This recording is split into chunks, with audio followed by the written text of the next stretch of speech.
This is the NBN News Service, and today is March 11, 2007, the Sunday edition.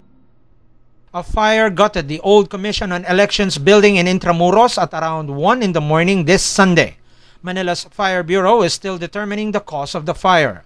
Commission on Elections Chair Benjamin Abalos Sr. assured the public that preparations for the upcoming May 14 elections won't be affected by the fire.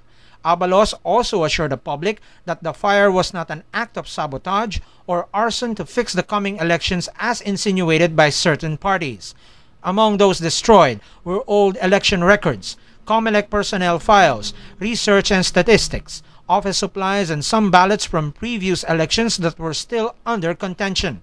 COMELEC officials stated that most of the critical matters concerning the upcoming elections are no longer housed at the old building but across the Palacio del Gobernador building.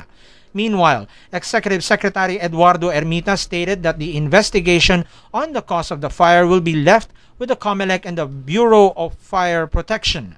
Ermita advised concerned parties not to paint political color or paint any malice with regards to the fire incident. The Moro Islamic Liberation Front has issued a warning that the ceasefire and the peace talks with the government is on imminent collapse. MILF Chief Negotiator Muhager Iqbal issued the warning after almost a week of intense fighting in the town of Midsayap in North Cotabato Province. Iqbal stated that the peace talks was in danger as long as the Armed Forces of the Philippines continues with its sporadic attacks on MILF-controlled areas. The Armed Forces, through its spokesperson, Lieutenant Colonel Bartolome Bacaro, made an assurance that the military is supportive of the peace talks. Iqbal observed that the Armed Forces was conducting a similar tactic done in year 2000 and 2003 when an all-out war erupted between the government and the MILF forces. Peace talks between the two parties went on hold last August over unresolved issues on lands under ancestral domain. In election news, the Commission on Elections announced that as of March 7, it has approved 25,300 applications for gun ban exemptions during this election period. The COMELEC screened over 26,989 applications and disapproved 1,689. Based on the Omnibus Election Code, the bearing, carrying, and transporting of firearms or deadly weapons by any person is banned during the election period from January 14 to June 13. The Philippine National Police, deputized to assist in the peaceful conduct of the elections, was the biggest group to have a gun ban exemption. The Department of Foreign Affairs announced that the coverage of the overseas absentee voting has been expanded. 61 Philippine embassies, including the Manila Economic Cultural Offices in Taiwan, can now accommodate Filipinos abroad who would want to vote during the May 14 elections. With the expansion, there are now 157,868 voters abroad who are now able to cast their votes. In 2004, overseas elections were only held in the United States, Canada, and Japan. In the coming elections, voting by mail is now also available in 45 countries. We will have more news after this reminder.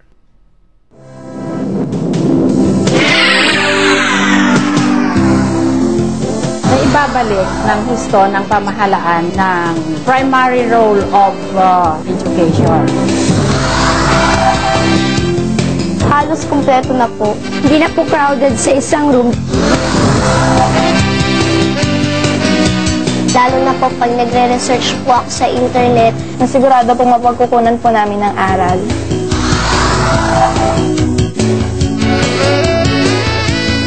The administration now is doing quite well. Sinisiguro ng pamahalaang Arroyo na makakapag-aral sina Leonoralyn at ibang kabataang tulad niya. Sila ang kinabukasan at ang pag-asa ng bayan. Mamuhunan tayo sa kabataan. Mamuhunan tayo sa taong bayan.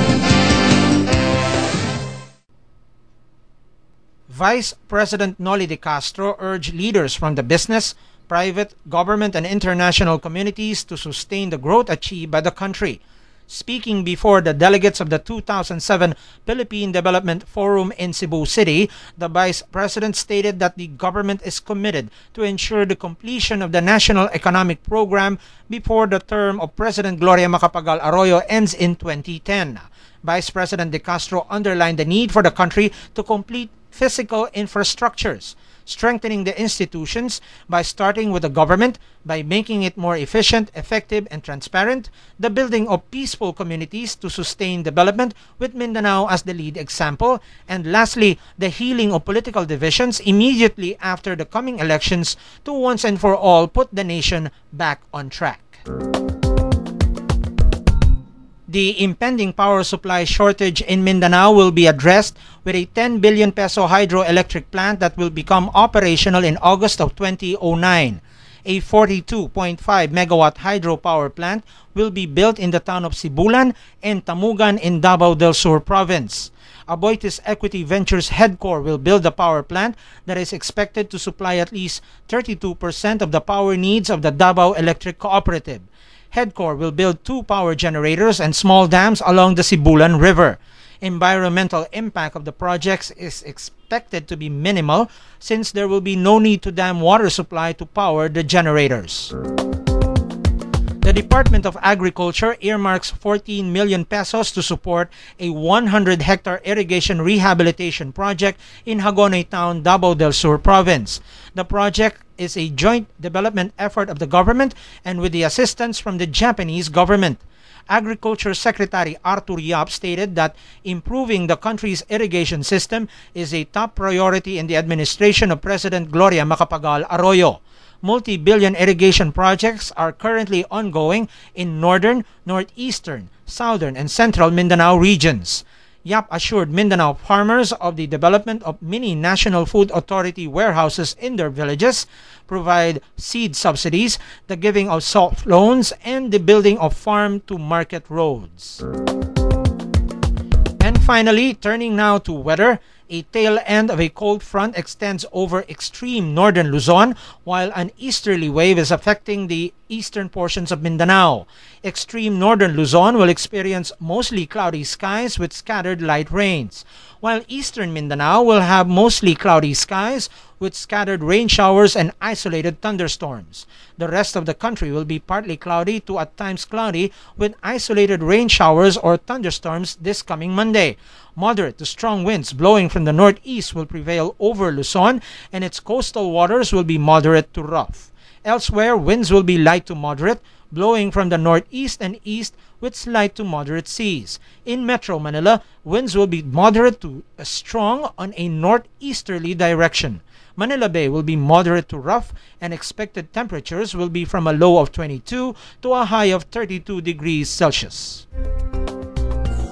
And this has been the NBN News Service on Test Broadcast, the 11th of March, 2007.